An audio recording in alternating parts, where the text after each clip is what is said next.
भारतीय रेलवेज ने इस जुलाई में अपने कुछ नए रूल्स निकाले और इसका असर आपके सफर पे भी होने वाला है। तो आइए इसको गौर से समझते हैं। पहला, 2020 के बाद से पहली बार ट्रेन का किराया बढ़ाया गया, यानी कि अगर आप मेल और एक्सप्रेस ट्रेन में सफर करते हैं तो आपका किराया नॉन एसी में 1 पैसा पर किलोमीटर से बढ़ेगा और एसी में 2 पैसा पर किलोमीटर का। यानी कि अगर आप 1000 किलोमीटर की जर्नी कर रहे हैं तो आपका एसी का किराया 20 रुपए से बढ़ गया और नॉन एसी का केवल 10 रुपए से। और याद रखें, ये बहुत अच्छी फाइनेंशियल प्लानिंग है क्योंकि सरकार का इससे 12,000 से लेकर 13,000 करोड़ का रेवेन्यू का बूस्ट हो रहा है। दूसरा, तत्काल बुकिंग अब आधार वेरिफाइड पैसेंजर्स ही कर पाएंगे और यह प्रक्रिया 15 जुलाई के बाद से ओटीपी वेरिफिकेशन भी मांगेगी।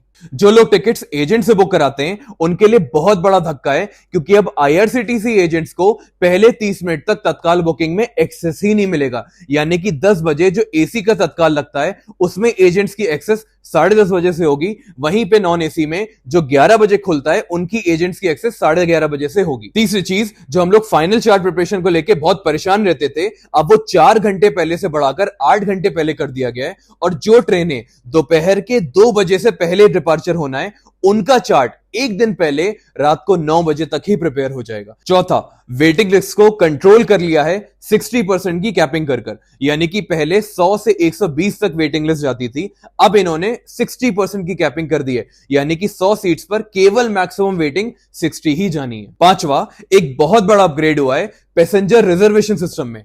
पहले 32,000 टिकटें पर मिनट के हिसाब से बुक होती थी, अब वही संख्या बढ़ के 1.5 लाख टिकटें पर मिनट के हिसाब से होंगी। वही इंक्वायरी भी बढ़ाई गई है, पहले 4 lakh inquiry per minute handle करी जाती थी, अब वही क्षमता बढ़ा के 40 लाख इंक्वायरी पर मिनट कर दी गई। ऐसे ही देखते रहिए संस्कार पीठ, क्योंकि यहां राजनीति मिलती है धर्म के संस्कार से।